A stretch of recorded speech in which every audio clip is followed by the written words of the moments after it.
Diversity, equity, and inclusion, DEI as it is often referred to. It is a hot topic of conversation in business circles as well as in the political arena. Exactly what is it?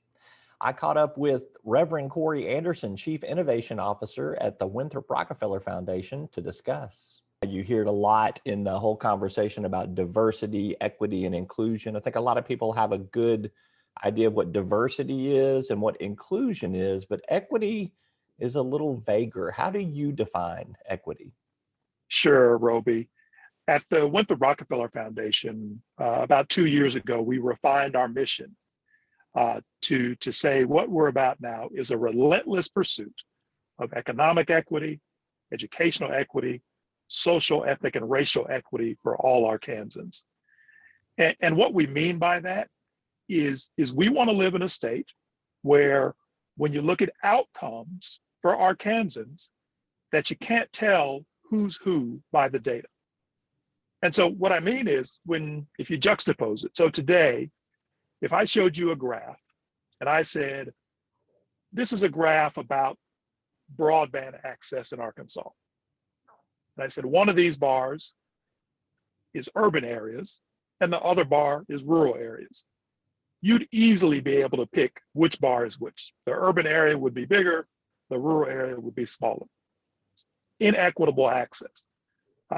If I showed you a graph of wages and said, you got two bars, I said, one of these is men, one of these is women. You'd easily be able to pick which bar is men, which bar is women.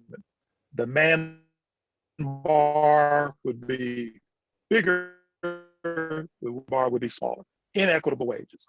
And so when we talk about where you can't tell who's who based on where you live, rural, urban, who you are, racial, ethnically, who you are gender-wise, what your zip code is, those sorts of things.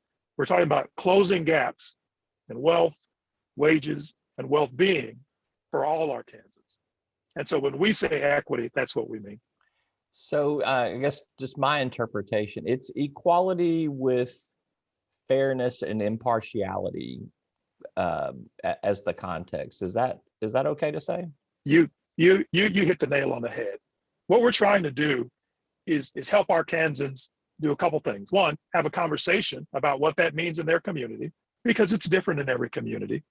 And out of those conversations, begin to create action plans in their own communities, in their own context, within the places that they work, that can make those places better for everybody. Part of what happens now, when we think about public policy, when we think about the systems that we have, our education system, our economic systems, is they don't treat everybody the same. You're not getting the same outcomes.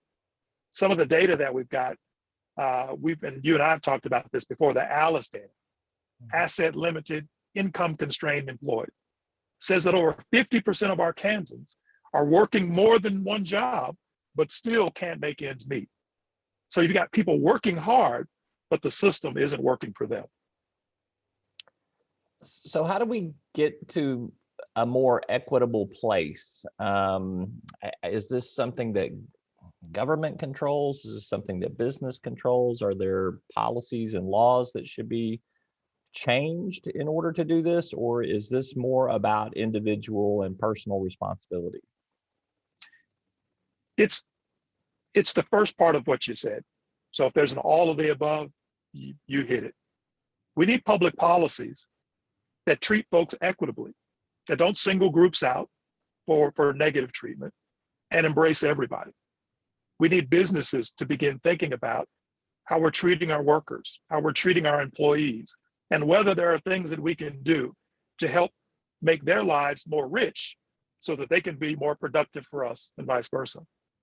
On an individual sense, though, we need everybody talking about this issue, because they need to be talking to their policymakers, they need to be talking to their school boards, they need to be talking to the folks that are creating the policy that run the systems in the state, so that those systems can get better at serving everybody in a way that, again, closes those gaps for us. So you're looking at data that's driving some of this awareness of inequity. What is the data when you see progress being made? Give me an example of a data point that you say we went from point A to point B. That was an improvement in terms of doing away with inequity and making something more equitable. Sure. When we talk about economic equity in Arkansas, we say three things. We want everybody to be able to earn a living wage, so make enough money, every day, every week, every month, so that when you get to the end of the month, maybe you got a little left over, you can do some extra, you can put some money away. We're talking about everybody living in a thriving community. So living in a community where you've got access to healthcare, you've got quality education, and those things that we know make for a better life. And then being able to close the wealth gap that exists in the state. So one of the things that we've done most recently, we released a study called the Access to Capital Study, which is really about the money that's available to small businesses across the state to help grow and scale those businesses. And at least for the purposes of the last year and a half, to sustain those businesses through the economic challenges that we're going through right now.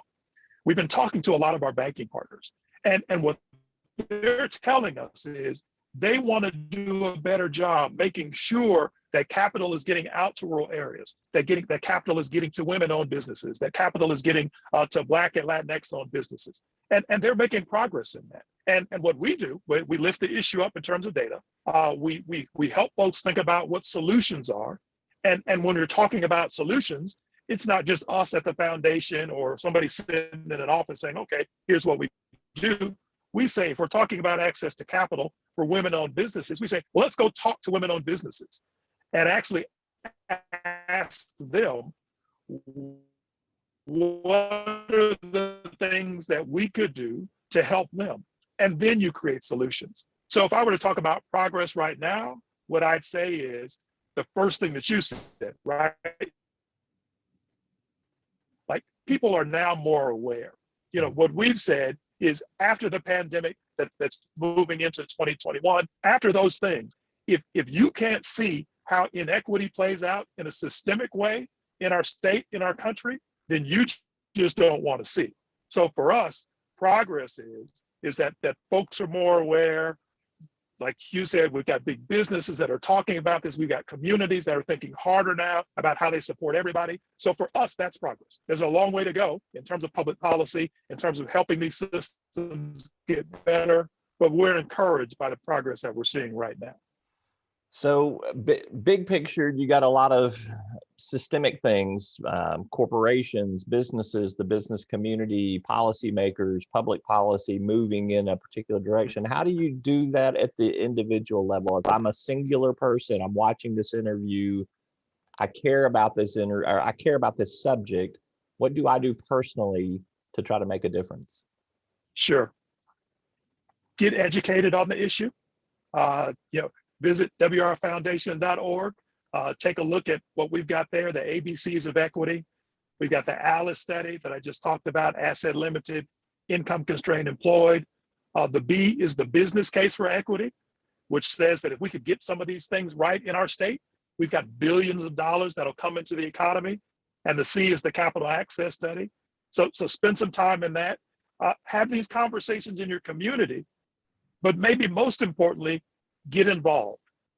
Talk to your policymaker, talk to your legislator, talk to your county court, talk to your state representative, talk to the folks on your school board, and ask them about these issues, and bring these conversations to those spaces so that the people that are making the decisions, again, that create these systems, are more aware of what's going on, and so that they know that you care about these issues also. All right, he is the Reverend Cory Anderson. He's the Chief Innovation Officer at the Winthrop Rockefeller Foundation. Thank you for your time.